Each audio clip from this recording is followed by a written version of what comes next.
Welcome back to Spill the Tea Unfiltered. Hey guys. Hey, and we're back once again with Suzanne Fortnum, licensed professional counselor. How are you doing, Suzanne? Everyone. I'm doing well. Good. So I know that you have a disclaimer, so why don't you start with that? Sure. So just a reminder for everyone listening that this podcast is for informational and educational purposes only, and it is not a substitute for therapy, medical advice, or legal counsel. Listening to this podcast does not establish a therapeutic relationship, and if you are in need of support, please seek a licensed professional counselor in your area for yourself. Perfect. All right. So I am so excited about today's episode. We talked about doing something a little bit different. We actually want to look at two stories that have been shared by women on this podcast side by side. Very different stories on the surface, but what we're going to do is dissect them and talk about the patterns underneath them. So one of the things I see over and over again, both in my work and in these conversations, is that women will hear someone else's story and immediately compare. And comparison is so dangerous. We go into a narrative of, well, my situation wasn't that bad. That's abuse, but my situation was just complicated. At least he didn't do this. At least it didn't escalate to physical violence. Mm-hmm. And the problem with that is that's what keeps women disconnected from their own experience.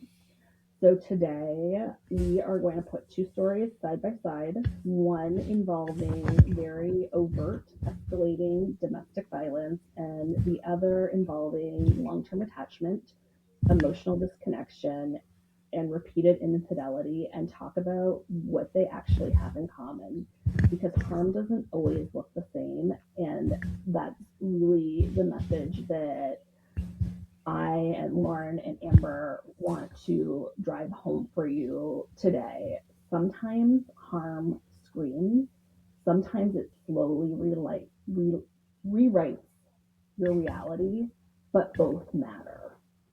Yes. Yeah, absolutely. Absolutely. And to frame the two stories as a brief reference, the first story that we're going to look at was the story from a couple weeks ago, titled "Abuse is Not Always Visible."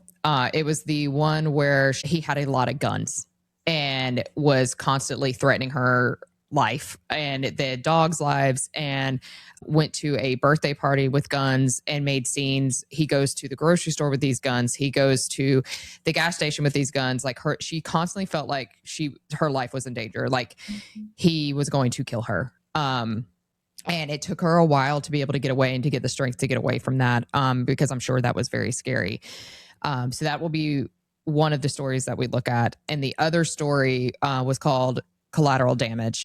And that was one where she was in a long-term relationship and he ended up having an affair with a coworker, and she was married to him, but he had the affair and he lied and gaslit her and said he would change. And of course he didn't change. But they have been together a very, very long time. And I think she lost herself in that relationship and through the years. And thankfully she also was able to get away from that relationship. So those are the two stories we're going to compare. If, you've listened to the podcast, you've heard both of those stories. If you haven't, go back and listen to Abuse is Not Always Visible and Collateral Damage, so you'll know which two stories we're talking about. Thank you for providing that overview. I'm going to just provide a brief framing from like a clinical perspective. And then what we've actually done today is Lauren and Amber have had me evaluate for core themes that connect between both stories. So we're going to go through each of those core themes, and there are 7, if you can believe it. For stories that are so different. And I think it's really important to acknowledge how many similarities they are because of those narratives we tell ourselves, like mine wasn't that bad, or at least he didn't. Because the those stories that we tell ourselves shut down connection and sharing and healing. Right. So the first story is the one of escalating abuse, fear, intimidation, weapons, volatility, isolation, a woman living in an environment where her safety is consistently threatened, and over time, her world becomes smaller, quieter, and more controlled. The second story looks very different. It's a long relationship, history, attachment, shared life, and then over time, grief, emotional distance, behavioral shifts, disconnection, followed by infidelity, repair attempts, and ultimately repeated betrayal. One is very loud, one is very quiet, but both leave each woman trying to understand how she lost herself. Yep. Which is a very core underlying theme for every story we've told. Yes, it is. And So tell us about like core theme 1. Like, what's the first thing you found in this when you were reading? the first thing I found, and this is so common in any kind of abusive relationship, emotional, financial, sexual, physical, is that it doesn't start where it ends. And that's one of the things that causes us to invalidate and minimize our own experiences. So, one of the biggest patterns in both of these stories is this: nothing starts at full volume. In the first story, the abuse escalates, the environment becomes more chaotic, more threatening, more unsafe, but it doesn't happen all at once. It builds. In the second story, the betrayal also builds, but it's small shifts, subtle changes, moments that don't quite add up. And like so many women, her first instinct isn't to accuse, it's to question and overanalyze herself. So, am I overreacting? Is he struggling? Do I just need to be more understanding? And this is where people often miss it because they're looking at the end of the story and asking, well, why did she stay? Why wouldn't she just leave? But she didn't start there. She adapted there, and that's a very different thing.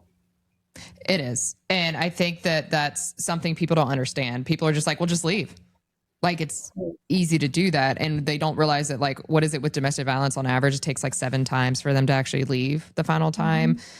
But even without domestic violence, there's just, you lose yourself in that person and you like become so attached and so like what you believe is true love within that person that you can't, like, it's really hard for you to process leaving. And so, like you said, people are often just go from the beginning to the end and they're like, well, leave. And it's like, but you're not living it. You weren't living the entire situation and the entire relationship to know how hard it is to actually leave. But then, I mean, Suzanne has already also talked about like the addiction side of it, where it's triggering that addiction feeling too. Yep. And that makes it even harder to leave sometimes. Yep. Because you feel like you can't live without them. Right. And there's also the piece of like what is going on. So, no, I like very strongly believe nobody knows what's going on in anybody else's marriage or relationship, right? Yeah. So, what he might be putting out there outwardly is like people think he is like an upstanding citizen, volunteers at church, you know, a high level professional, just the nicest man you're ever going to meet. And they're not seeing what is going on inside. And if there is something that friends and family see, it can be dismissed as a one off or like a bad period. And you might hear statements like, well, seems like he's mellowed out now. Right. Right? And so that also invalidates and makes you question your experience. And so when we get to the end, it's like, why didn't she just leave? All the signs were there. Like, they were, but like, there's so many other underlying factors that prevent that. We don't always see the signs because they No. happen slowly over time, and we're blinded to them, whether we choose to be blinded to them or whatever the case is, making excuses for it. But we are blinded to a lot of the signs until after the fact, looking back, and then we're like, oh, that was not good. Yeah. Well, and the other person's behavior often erodes away at us too, Yeah. right? Because Mhm. it wears us down. And Yep. it is hard to leave because we're tired and we're worn down. Yeah, I can definitely say in my last relationship, a lot of the things that I should have confronted him about, I was tired and I just didn't, like, I was like, it's not that I didn't care, but like, I just didn't have the energy to invest into it. Yeah. Yeah. Because you get to the point where you're just like, whatever. I'm just like, yeah, like what, like didn't come home for the night. Okay, whatever. Yeah. It gets Like, You start to excuse it because you're like, I'm too tired to have this conversation. yeah, I don't want to argue. I just want to go to work, do my job, and then go home and go to bed. Like, that's it. you become a shell of yourself. Mm-hmm. Right. Especially when depression kicks in too. Mm-hmm. Mm-hmm. And where this can become like even more damaging, and it's kind of a nice segue into the second core theme, is self-blame becomes the default, right? Like at the end of the relationship or even during the relationship, like people look to like, okay, well, what are you doing? What is your role in it? And then why are you choosing to stay? So again, in both of these situations, both these women in very different circumstances do the same thing. They turn inwards. In the first story, she begins to believe that what she's being told about herself is true and accepts it as her truth. That she's unlovable and that she's the problem, and she minimizes what's happening and even protects him at times. And then in the second story, this woman overfunctions. She becomes more attentive, more forgiving, more invested in fixing the relationship. Different behaviors, but same root. What can I do differently? Not how do we work together to resolve the issues that we're having in our relationship? What do I do differently? And as women, we often take that on ourselves, and it's a heavy burden to carry. And so this is something I want to name very clearly. Women are often conditioned to manage relationships by managing themselves. So instead of asking, is this healthy? They ask, how do I make this work? Self-abandonment. Yep. And that's, I mean, we both have personally been through it. Obviously these women have too. And every woman we've had on here has blamed themselves at some point. What did I do to push them away? What did I do to make him angry? What did I do to trigger this behavior that shouldn't be explained away? It's interesting that we as women manage everything. Everything. We take on like so much. And like you've said before, we take on the mental load more than men do. And because of that, we're like, okay, now I'm in management mode. I need to know what I can do to manage this situation because I don't like the end result of the situation. I don't like that he's betraying me. I don't like that he's abusing me. I don't like that he's threatening me. So what can I do to stop that from happening? Instead of realizing that like He's the problem. He's the problem and you shouldn't have to manage his behavior. Right. Right. But I think a lot of times women also just want to mitigate every issue. Like, you know, we want to find a resolution versus having actual problems. Like men just don't care. Men, I think it's like the repair piece is harder for men. Like men tend to be more avoidant of emotional conflict. Yeah, they're avoidant for sure. Oh yeah. They want to avoid every issue. Yeah, They all of don't. them. They don't act like they care about it.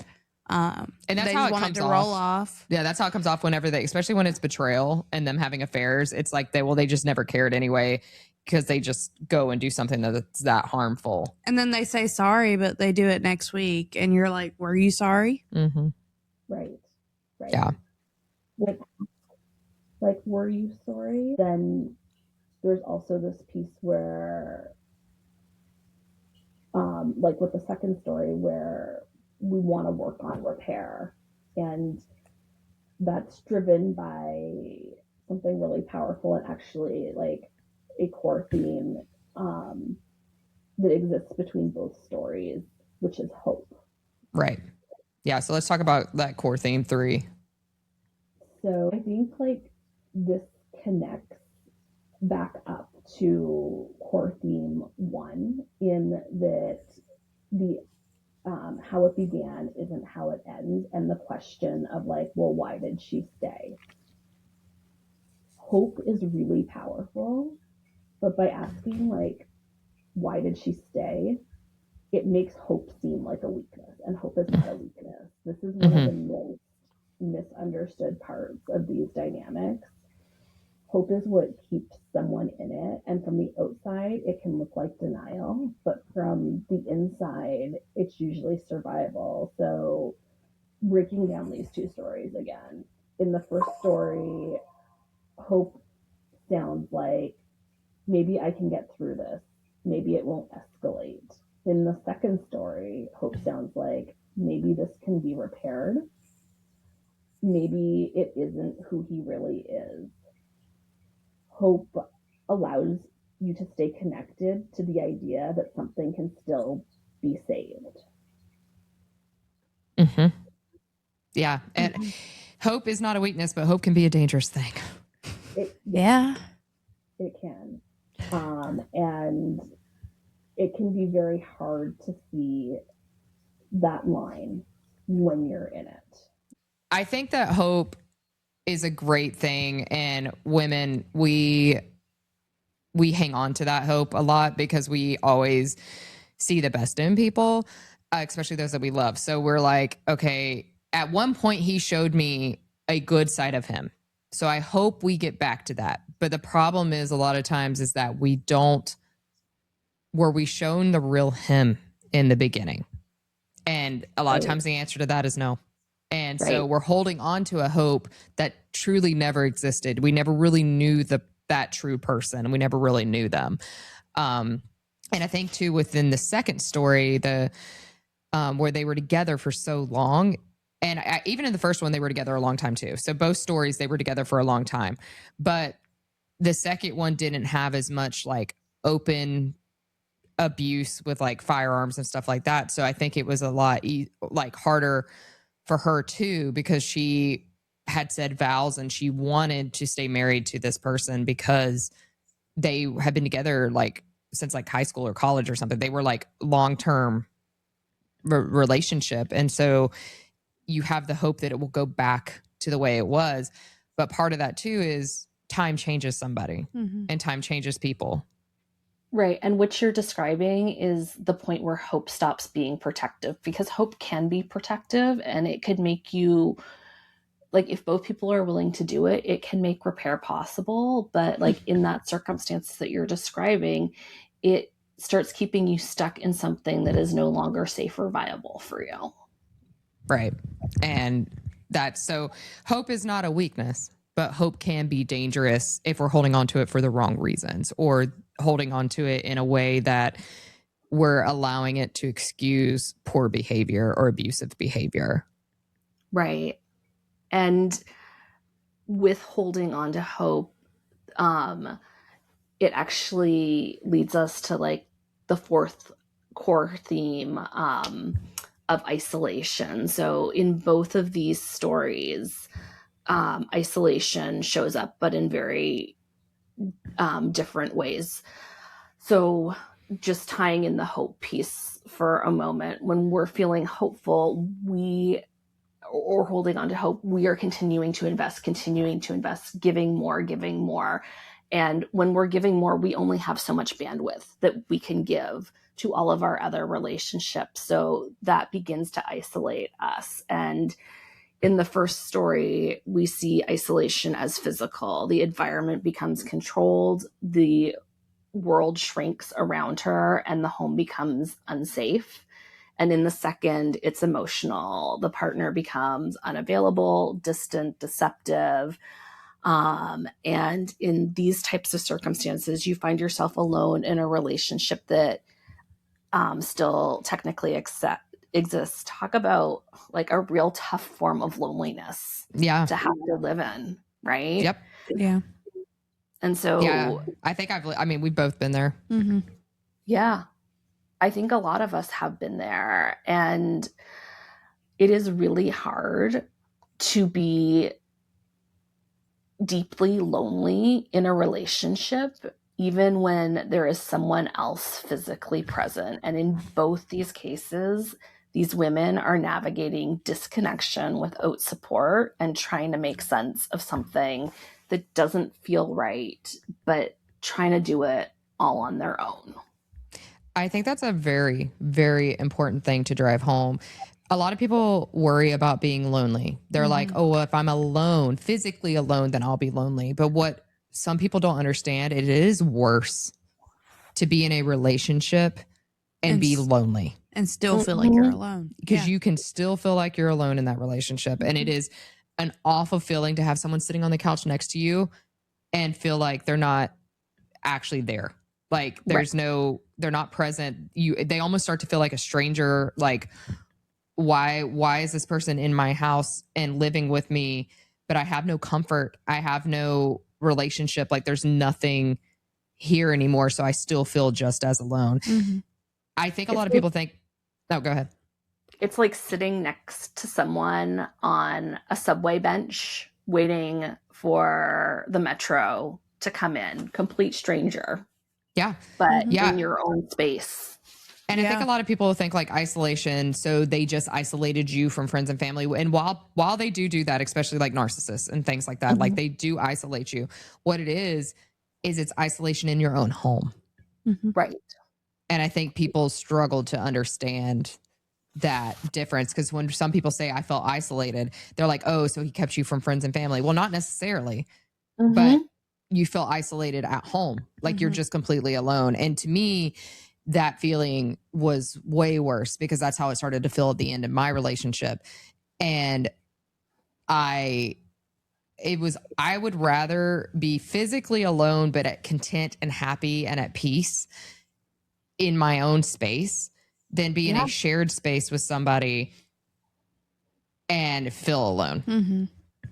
And I think what you're like really pointing towards is the next core theme of control, right? And that is fear versus confusion. So this is where these stories look the most different and the most similar at the same time, and is probably the case for many women in these situations. In the first story, the control is much more obvious. It's fear-based, it's intimidation, there's volatility.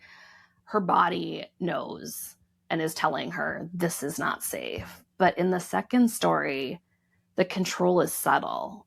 She's more isolated. She lives in inconsistency. She lives in his disappearing, in his lying, in creating a reality that doesn't fully make sense to her, but she doesn't know why. And that kind of control is so disorienting, similar to sitting on your couch in your home with somebody who's supposed to be your partner that feels like a stranger beside you.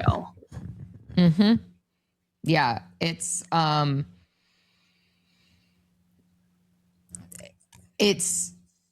scary because, like you said, it's like it's confusing. It can be very disorienting. Mm-hmm. So it's like, am I scared? Am I confused? I'm both. Like, and a lot of times, and I think in each situation, there was an aspect of that, because even in the second story, she may not have felt fear as the first story because of the firearms, but I think she felt fear as in like the loneliness. Mm-hmm. Well, and the confusion. And And the that's confusion. where Yeah.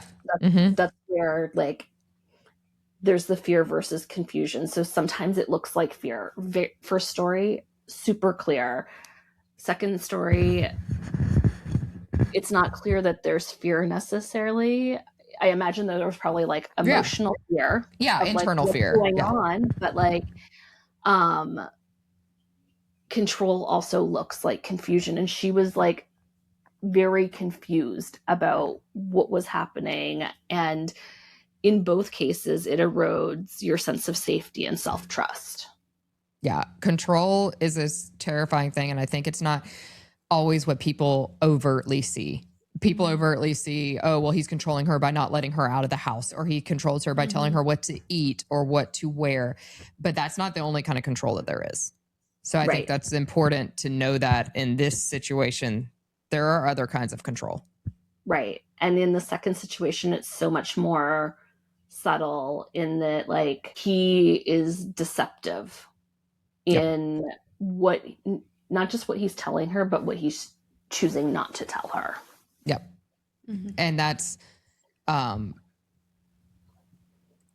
it's even more like, not more, it's not worse than the other situation, but when it is subtle like that, it's harder to pick out. Because in the first situation, you're like, your physical body is like, something is wrong. There are guns. Right. And in the second Lots story, of them. you're like, what, like, you're so confused. What is happening? What is going on? So, but both are awful. Yeah. And I think it's a way that men use control in relationships. Yes. In a negative way. Absolutely. Absolutely. So we've talked a lot about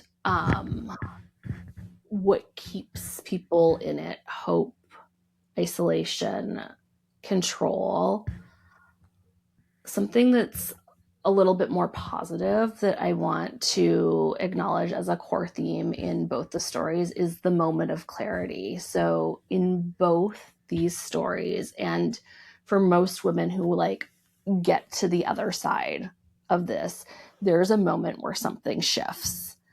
And in the first story, it's the realization of, I might not survive this. So the fear became too much. In the second, it's the shift from, this is something he did, to, this is something, or sorry, this is who he is. And that's much more similar to your story with Dick. Yeah. Yeah. 100%. But that distinction is really powerful because many women can forgive behavior, and that's what keeps us stuck. But what becomes much harder to reconcile is the pattern. And when the pattern becomes undeniable, that's when that clarity can come through. And I said, like, clarity is positive, but because it can like create movement and create change, but clarity can also feel devastating. And I think we have to acknowledge that too. Yeah. Because that's when you get the clarity, that's when you know it's over. Yeah. It's when you know you have to leave and you have to make a change. And so that part of it is devastating. It can also feel like a weight off your shoulders at the same time. Those feelings are not one and like inexclusive to each other. Like, it can feel devastating and relief. It can feel great to have the clarity, but also feel devastating because of what you're going to have to do with that clarity. I think in both of these cases, especially for me, the second one, as you said, that's the one I relate to the most with Dick, because in the beginning, it was something he did. I was going to take him back. Whenever I found out there were 20 plus women, it was no longer a question of him. It was like, this is who he is. Like, he is a person for the rest of his life. He's never going to be okay with one person because he constantly needs validation and he constantly needs the excitement and the change. So he's going to do this forever. Like, it is a him issue. It is who he is as a person. And I would venture to guess that a lot, unless the men who do these things before really go get help and truly admit that they have issues and truly work on themselves, which a lot of men are not willing to do. Mm-mm. Right. If they don't do that, they're going to continue the pattern and the process. And in the first one, think like realizing that she might not survive it. Like, I mean, that episode was terrifying to like read. And, you know, our first thought is like, who do we report this person to? Because like like, is he going to do something to whoever is like, at some point, it would not surprise me if I see the news and he has done something to another woman. Because that is a terrifying situation, and having access to that many deadly weapons and everything. It was so scary, but I'm glad that both of these women had that moment of clarity. I know for us, when we have our moments of clarity, like you said, it can be devastating. But for me, my moment of clarity was relief. Me too. When I found out that it actually helped me to find out that he had that many affairs, which sounds crazy, but that's when I learned that it was a him problem. Right. And that's also the moment for you. And this actually brings us to the final core theme that I saw in these is that's the moment that you chose to stop self-abandoning. And in both these stories, these women initially lost themselves to stay. And this is so common in this type of relationship. So just breaking it down for these two stories, both these stories at their core are about self-loss. One woman is being torn down, her confidence, her sense of safety, her identity, and then the other is slowly disappearing. She's losing herself by overfunctioning, accommodating, trying to hold everything together. Different paths, same outcome. They both had to disconnect from themselves and their identity to stay. And that's part of what often lingers even after the relationship ends. Yeah. Is finding yourself again. Yeah. And working your way back to that. And I personally know the person from the second story. So she's thriving, let me tell you. Like, she's amazing. So she is living her best life and thriving. But it takes time to get there. Yeah. For any of us. And even for me, like, my life's not perfect. No one's is.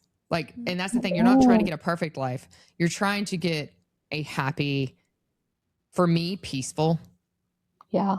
And like content life. And that's where I think I have started to reach, and that it feels good to finally feel like you're getting to that side. Like, it took a lot of time to get there, but I do feel like I'm getting to that side.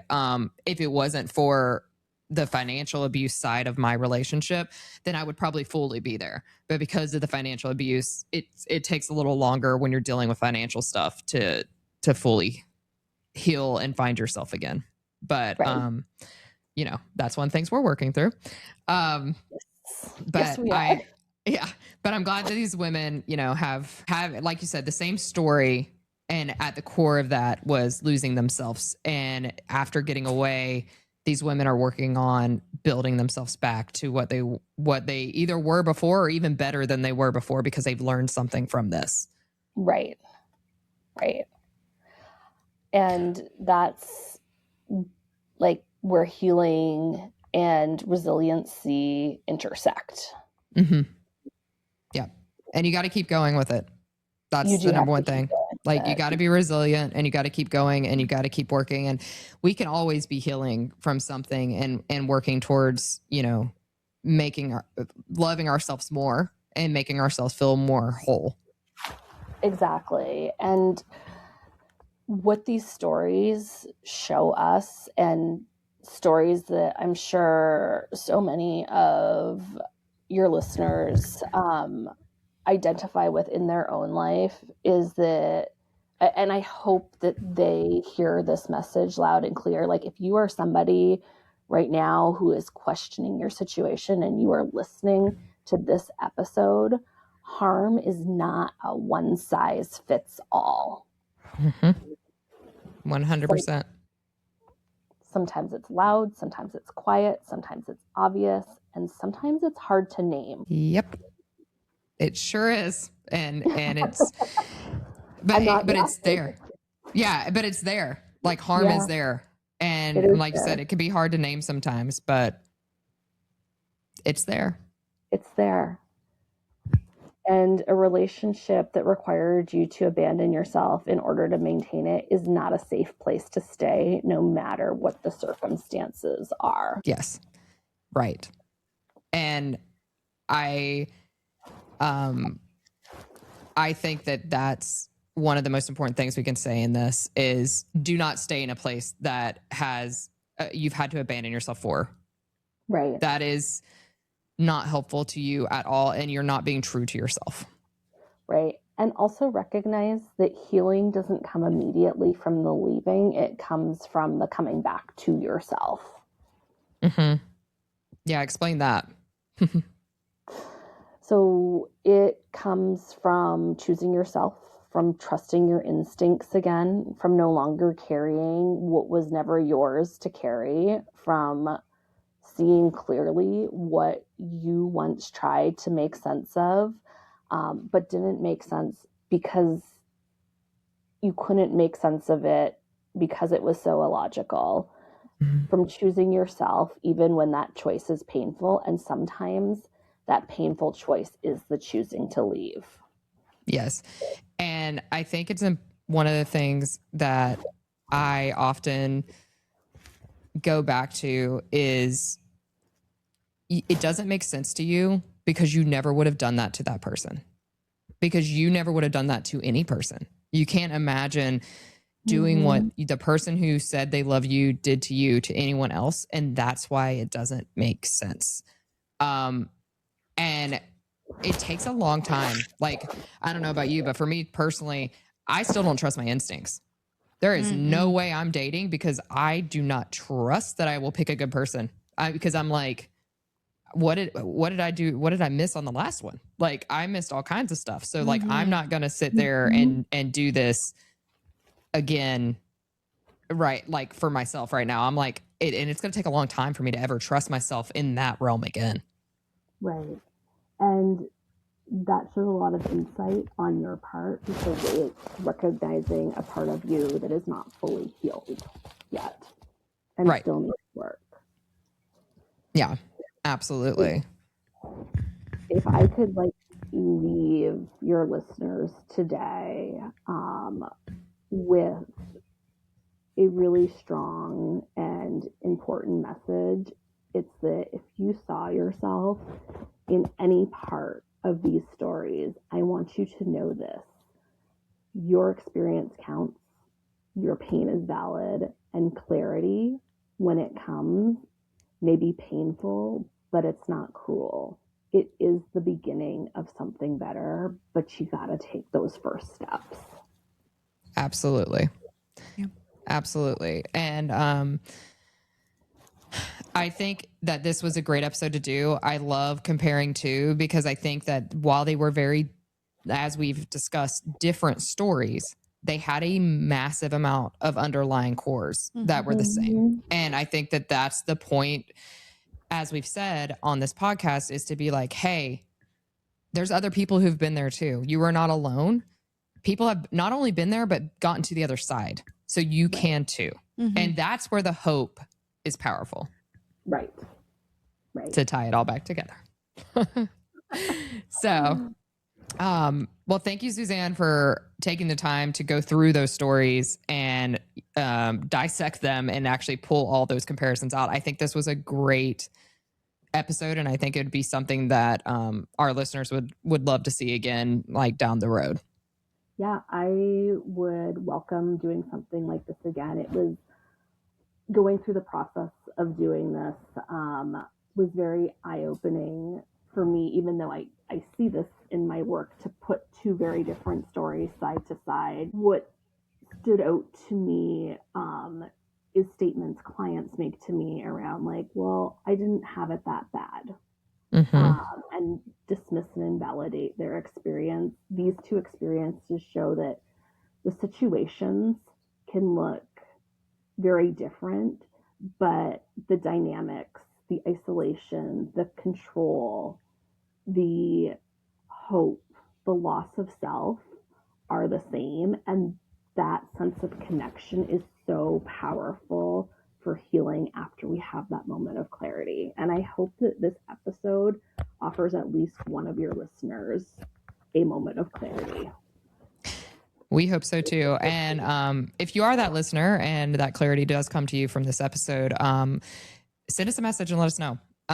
We would love to share that back with Suzanne. And also, we love to hear from our listeners. And, we do get messages from people all the time saying how we've helped them know that they're not alone, or given them the strength to want to leave, or whatever the case ends up being, or just sharing their story as part of the healing process. And that's their first step in healing. So, definitely let us know, and we will see you next week. Bye. Thanks for having me on. Again. Yes, thanks Suzanne for coming on, and we will definitely have you on again. Looking forward to it. This episode is proudly brought to you by the law firm Ryan and Rouse. If you or a loved one have been injured or need legal help for changing family circumstances, contact the personal injury and family law attorneys at Ryan and Rouse today at 256-801-1000, or visit them online at www.alabamalaw.com. When your future is on the line, don't go at it alone.